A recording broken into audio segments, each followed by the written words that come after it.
It was a cold, rainy night in late October, the kind of storm where the rain never stopped and the wind howled as it whipped through the trees.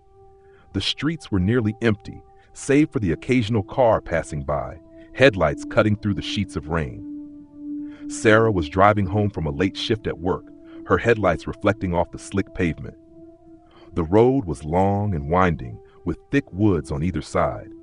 The atmosphere felt heavy, almost suffocating. Something about the night just didn't sit right.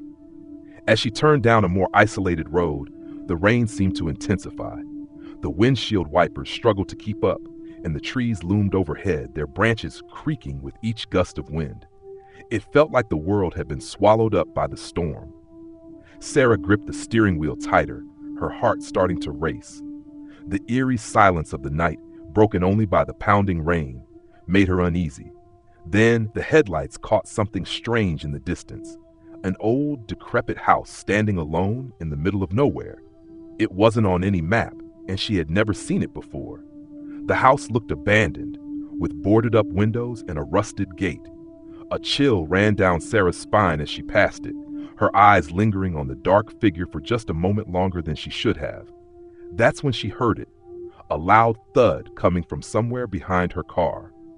It was the kind of sound you feel in your bones, and it made Sarah's heart stop. She slammed on the brakes, the tires screeching on the wet road, and looked through the rearview mirror. There was nothing. The road was empty. She let out a shaky breath, convincing herself it was just the wind or a tree branch falling. Still, something felt off. Her hands trembled as she reached for the radio, trying to drown out the tension in the air. But before she could turn it on, a flash of movement caught her eye. It was quick, but she saw it, something darting across the road just beyond the edge of the headlights. A figure, dark and fast. She froze, her breath catching in her throat. It wasn't a person, at least it didn't look like one. The shape was hunched and twisted, with long, thin arms and legs that moved with unnatural speed. Sarah's heart pounded in her chest as she slammed her foot on the gas, the car lurching forward. Her mind screamed to go faster, to get away from whatever that thing was. The storm raged around her, the rain pouring harder, the wind howling as though it were alive. The figure was gone, but the sense of being hunted didn't fade. Sarah's eyes flicked to the rearview mirror again, but there was no sign of it. She exhaled, but her relief was short-lived. The next few miles felt like an eternity, the tension thick in the car. It wasn't just the storm anymore. There was something following her. The lights ahead were getting dimmer. Sarah squinted, trying to make out what she was seeing. The road was leading her back toward the same house. How was that possible? She had passed it already. The dread in her stomach tightened as she realized the road had turned around, bringing her straight back to that eerie house in the middle of the woods. Panic set in as she tried to reverse, but the car wouldn't budge. It felt like the tires were stuck in place, as if the ground itself was holding her there. She turned the key in the ignition, trying again and again to get the car moving, but the engine just sputtered. Then, the figure appeared again, but this time it was closer, much closer. Sarah's blood ran cold. The thing was no longer just a shadow at the edge of her vision. It was standing right in front of the car, staring at her with hollow, black eyes. Its long fingers reached out, scraping along the hood. Its face was too dark to make out clearly, but the glint of sharp teeth gleamed through the shadows. She screamed, slamming her foot on the pedal, but the car didn't budge. Desperation rose in her chest as the creature drew closer, its movements unnervingly fluid. She could hear its breath now, ragged and low, like a growl from deep within its chest. She couldn't look away, trapped in the headlight's beam, her mind screaming for her to escape, but her body was frozen. The door handle was suddenly yanked, and Sarah's heart nearly exploded. The car door had opened on its own. The rainwater poured inside, flooding the seat, but there was no time to worry about that. Her only focus was the creature now standing just inches away from her, its breath hot against her face. She felt its presence, felt it inching closer, its cold, damp fingers grazing her skin. Just as it lunged, Sarah's foot finally broke free, and she tore the car into reverse. The tires screeched as she sped backward, the creature's roar echoing behind her. The car jolted and swerved on the slick road, but she didn't dare stop. not until she was far enough away. When she finally reached the main road, the creature was gone. The storm had calmed, the rain reduced to a gentle patter, but she couldn't shake the feeling that something was still watching her from the shadows. Sarah didn't know if it had been real or a figment of her imagination, but she never drove down that road again. The house and whatever had been lurking there haunted her for years to come, and every rainy night she could still hear its breath in the dark. Story number 2. It was a quiet, rainy evening when Rachel decided to take the long, scenic route home from her friend's house. She had always preferred the solitude of the country roads, even if they were a little more isolated than the main highway. The rain was coming down heavily, the windshield wipers working overtime to keep up. She couldn't remember the last time it had rained this hard, and as she drove deeper into the woods, the darkness seemed to swallow her whole. The road twisted through thick trees with only the occasional streetlight flickering weakly in the distance. Her headlights barely illuminated the narrow path ahead, and the pounding rain created a constant drumming sound on the roof of the car. Rachel kept her hands tight on the wheel, trying to ignore the creeping sensation that something was off. She had been down this road 100 times before, but tonight felt different. As she rounded a bend, something caught her eye. Just for a moment, a figure standing motionless on the side of the road. She blinked, certain it was just the rain playing tricks on her, but when she looked again, the figure was still there. A woman, drenched to the bone, her clothes clinging to her body as she stared directly at Rachel's car. No expression on her face, just an eerie stillness. Rachel's heart skipped a beat. She wasn't sure why, but she felt compelled to stop. Her instincts screamed at her to keep driving, to ignore the stranger, but she pulled the car over, the tires skimming the wet pavement. The woman didn't move, not even as Rachel rolled down her window. "Are you all right?" Rachel called out, her voice strained by the pounding rain. The woman didn't respond. She just stood there, watching. Her eyes were hollow, and something in them made Rachel's stomach churn. The silence between them stretched on longer than Rachel was comfortable with. Then, just as she was about to drive away, the woman spoke, her voice barely a whisper over the sound of the rain. "Help me." "It's too late." The words were so quiet, yet they struck Rachel like a cold, sharp knife. The woman's eyes shifted, not just in fear, but in desperation. Something about her tone sent a chill down Rachel's spine. "Help you? What do you mean?" Rachel asked, her voice shaky. The woman's gaze flickered, and for the first time, Rachel noticed the way her clothes were torn and dirty, as if she had been dragged through the mud. The woman took a slow step forward, and Rachel instinctively locked her door. She felt a strange sense of urgency, as if she needed to leave immediately. But the woman's next words stopped her cold. "The man! He's still out there!" Rachel's pulse quickened. She could hear her own breath growing faster, but she couldn't bring herself to drive away. "What man? Who are you talking about?" But before the woman could answer, there was a loud crack, a twig snapping, followed by a rustling sound coming from the trees just beyond the road. Rachel's blood ran cold. The air felt thick, suffocating, and then out of the corner of her eye she saw it, a shadow moving toward them, hidden just beyond the darkness of the woods. The woman's face twisted in terror. "Run! He's coming!" Before Rachel could react, the woman turned and bolted into the woods, disappearing into the storm. Panic surged in Rachel's chest as the shadow in the trees seemed to grow larger, moving faster toward her. Without thinking, Rachel slammed the gas pedal, the tires spinning on the wet road as she sped away, her heart racing. She didn't dare look back, but she could feel something, someone, following. Her headlights bounced wildly as the rain continued to pour, distorting her vision. But she knew something was there. The figure in the woods wasn't just in her mind. It was real, and it was coming closer. As she sped through the rain-soaked road, she glanced in the rearview mirror. For just a moment, she thought she saw a figure standing at the edge of the trees, watching her, its face a blur in the darkness. Her breath caught in her throat as she saw something else in the mirror, shadows moving closer, closer than they should have been. Rachel's hands trembled as she gripped the wheel, her pulse pounding in her ears. Her thoughts raced. Should she stop? Should she call for help? But something told her that stopping would be the worst thing she could do. She had no idea who or what that woman was, or what she had been running from. But she knew one thing for sure. There was no way she was going back to that road. Eventually, Rachel reached the safety of the main highway, the streetlights becoming a comforting beacon in the storm. Her breathing slowed, but the image of the woman's terrified face stayed with her. She tried to convince herself it was just a bizarre encounter, but the unease in her gut wouldn't go away. When she reached her apartment, she couldn't shake the feeling that someone or something was still out there, watching from the shadows. It wasn't until the next morning that she learned the truth.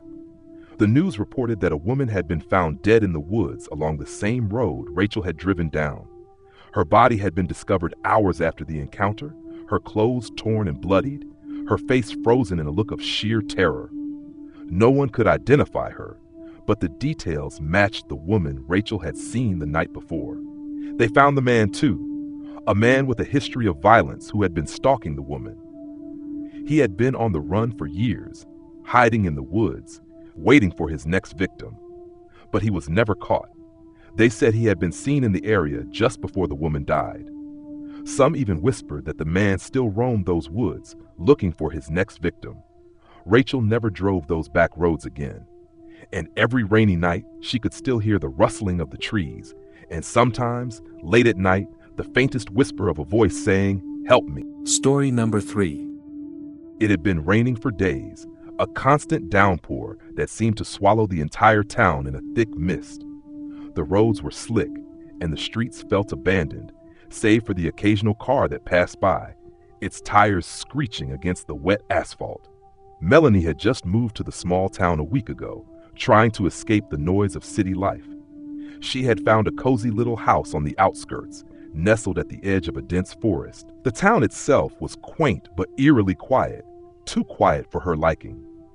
On this particular evening, she had just finished dinner and was lounging on the couch, watching the rain hit the windows.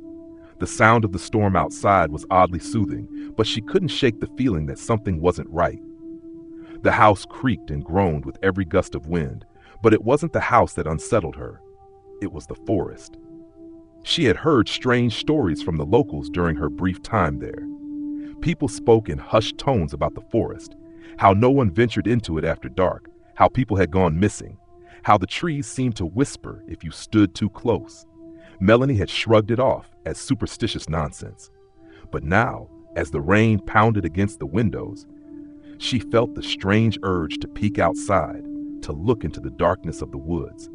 Standing in front of the window, she squinted into the mist, her breath fogging up the glass. At first, she saw nothing but blackness and the faint outline of the trees swaying in the wind. Then her heart froze. A figure, a tall, dark shape, moved among the trees. It was so still, so unnatural. It stood perfectly still, almost as if it were watching her, waiting for her to notice. Melanie's breath caught in her throat, her hand trembling on the edge of the windowsill. She blinked, thinking it was just a trick of the light. But when she opened her eyes again, the figure was closer. She could now see its shape more clearly, its long limbs twisted at strange angles, like it wasn't quite human. A chill ran down her spine.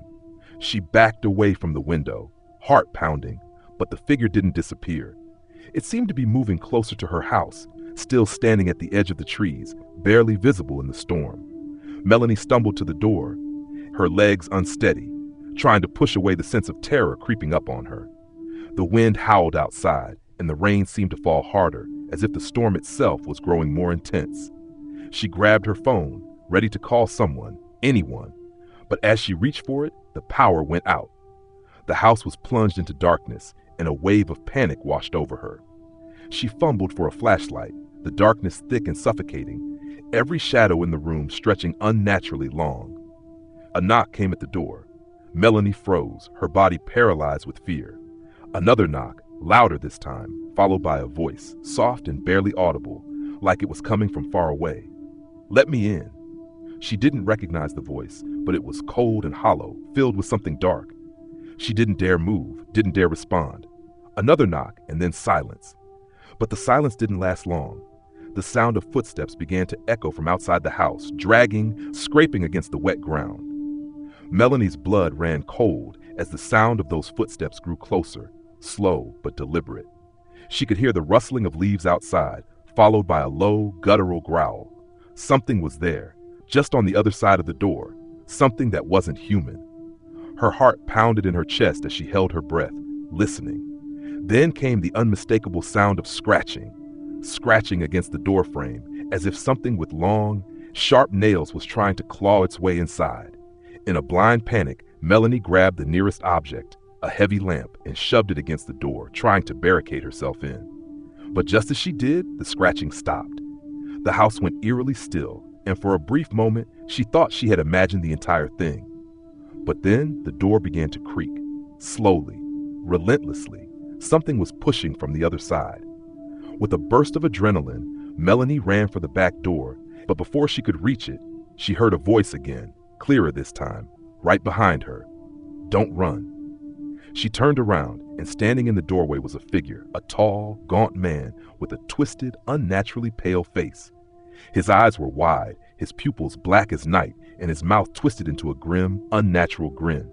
His arms hung unnaturally low, fingers long and sharp, the nails glistening in the dim light. He didn't move toward her, but his gaze held her in place, like he was feeding off her fear. "Why are you afraid?" he whispered, stepping forward, his body seeming to stretch and distort with every movement. "You knew this was coming." Melanie backed away, her mind racing. Her legs wouldn't move, as though her feet were rooted to the ground. The figure smiled wider, his teeth unnervingly sharp. The last thing she remembered before everything went black was the figure's voice echoing in her ears. "Welcome to the forest." The next morning, the storm had passed and the rain had stopped. The sun broke through the clouds, casting a pale light over the town. The house was still standing, the door undisturbed, but inside, there was no sign of Melanie. Her car was parked in the driveway, but she was gone, vanished without a trace. They searched the surrounding woods, but no one ever found her. The town moved on, as it always did, the mystery fading into rumors. But every now and then, late at night when the rain started to fall again, people swore they could hear something in the distance, a whisper on the wind, calling out to anyone who would listen. It had been an unusually stormy evening when Jake decided to take the shortcut through the back roads to get home. He had been out late visiting friends and didn't want to deal with the heavy traffic on the main highway. The wind howled through the trees, and the rain battered his windshield, but Jake was used to driving in bad weather. He turned onto the familiar, darkened road that wound through the woods, his headlights barely cutting through the thick fog. The trees seemed to lean in closer than usual, their branches like twisted arms reaching for the car. He passed the old, abandoned gas station, the flickering neon sign casting a sickly green glow across the wet pavement. Jake always felt uneasy passing that spot, but he told himself it was just his imagination. Nothing ever happened on this road, at least not that he knew of. As he drove deeper into the woods, the storm seemed to grow worse. The rain was coming down in sheets now, so heavy that it was almost impossible to see the road ahead. He flicked on the wipers again, but they struggled to keep up. Suddenly, he heard a strange noise, almost like a tapping, soft but persistent. It came from the back of the car, as if someone were gently knocking on the trunk. Jake's heart skipped a beat. He glanced nervously in the rearview mirror, but there was nothing there, just the endless, rain-soaked road behind him.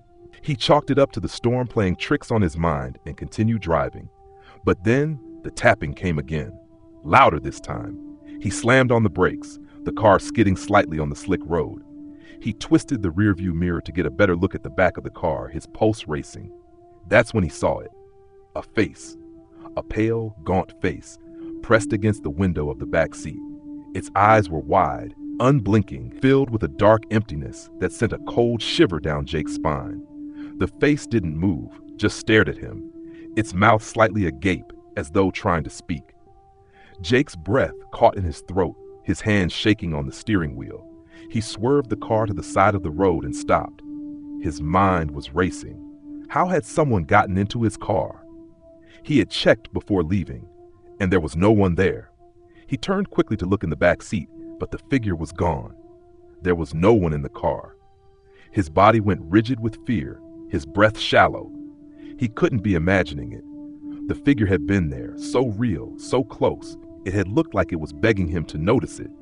Jake quickly unlocked the door, heart pounding, and stepped out into the rain, glancing nervously at the woods surrounding him. Every instinct told him to get back in the car and drive, but he had to know, had to make sure. The sound of the rain was deafening, the world around him silent, except for the rush of water and the occasional crack of thunder. He walked around the car, checking the windows, the trunk. Everything was locked, secure. But as he stepped back to the front of the car, he froze. There, just beyond the headlights, he saw movement. Something shifting in the darkness.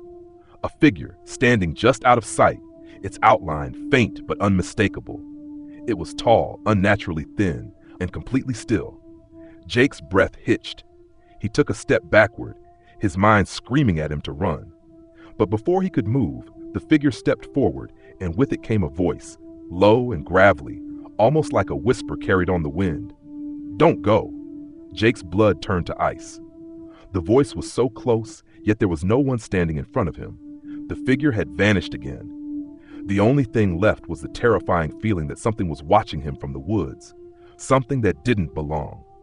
He rushed back into the car, locking the doors and slamming the keys into the ignition. The engine roared to life, and he threw the car into gear, speeding down the road as fast as he dared. The rain lashed at the windows, and his hands trembled as he gripped the steering wheel. The wind seemed to howl louder than before, almost like a voice calling after him, but Jake didn't dare look back.